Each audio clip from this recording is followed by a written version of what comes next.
there. How are you? Well, I'm outside. I'm in the car, so I guess you can hear the window is open. I should close the window so you can hear me, I suppose. But then I'm so separated from the outside. I don't like to be separated from it, except when it's bitterly cold. But I think spring is here for sure. And the reason I know, I heard the red-winged blackbird. You know the red-winged blackbird? He's a blackbird with red, little bit of red on the underside of his wings. He looks red like a crow, only smaller. A blackbird. And he says, "Koilari, koilari." And then he does some kind of a trill. But he also goes, "Koilari." And he sits close to water. Well, I heard them from our driveway. So now I know it is spring happening outside. Isn't that wonderful? So I'm taking you with me. See, the snow is on the run. Snow on the run. Snow on the run. Da-da-da-da-da-da-da-da. It's amazing how many ideas I get now that I can see the ground. See, when I can see the ground, then I think, oh, the time. You know, my time, which is all over my pathways. I think, oh, in my garden, and I'm going to do this and this and this.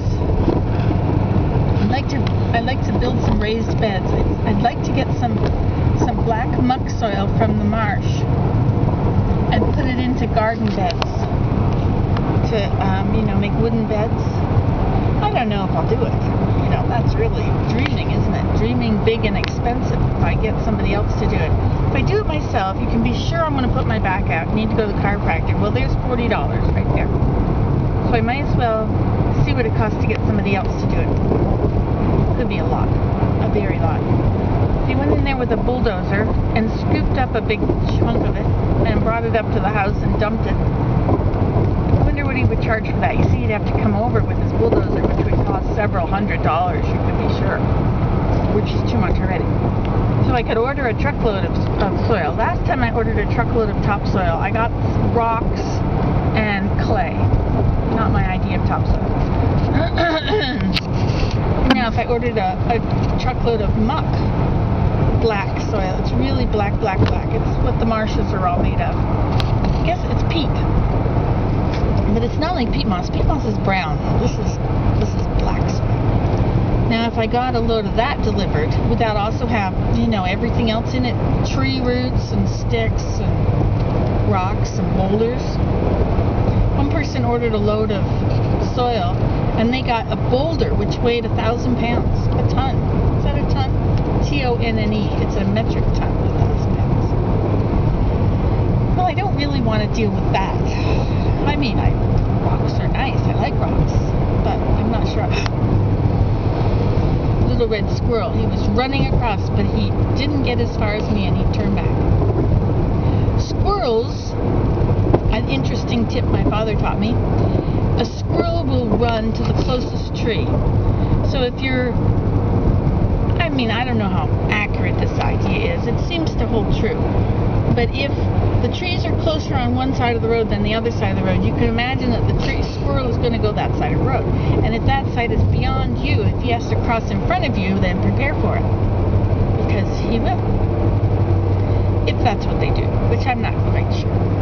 They often come out and turn back about the time they get to your wheel. Unless you hear a little bump. Feel a little bump. Then you know. We won't talk about that. It was sad. Sad for him. Sad for the fishers who wanted to eat him. A fisher is not a fisherman. Some people think fishers are fishermen, but no. A fisher is an animal that it looks like a marten or an ermine or a weasel. That's what you know. Well, they're all the same family, and they're as big as a great big tomcat, and they're sort of brownish black. Sometimes you could say they're reddish brownish black, but they're not reddish like a red fox. That's different.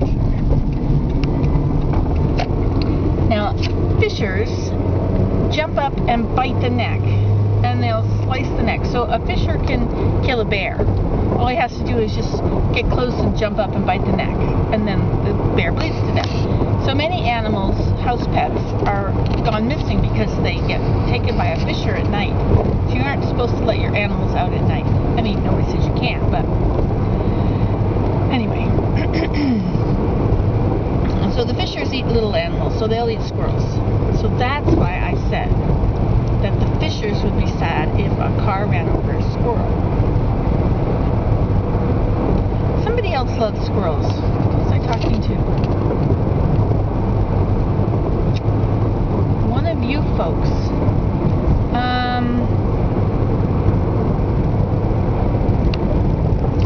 It wasn't Shirley. It was in Southern California. I forget. Simple Cow. Is it Simple Cow 12? Or is that somebody else? I don't know. Anyway, one of you said you like squirrels a lot. Look, the rivers are still solid ice. They are frozen solid. So different, you know. Just see, like there's a pond, a puddle. It's all frozen solid. It's really strange to see that the snow is going away and you're starting to see lawns. But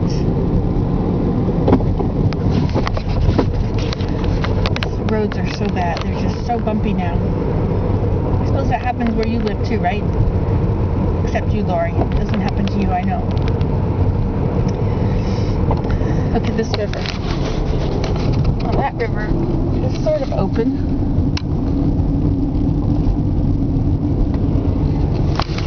But these other ones, these lakes up here, these will be frozen over. They're ponds. You know, in Newfoundland, they have 15-mile pond, which is 14.5 miles long. Optimistic, eh? Okay, here we go. See how that pond is still all ice? Pay no attention to the dirty window that you can't see through. Just torturing you.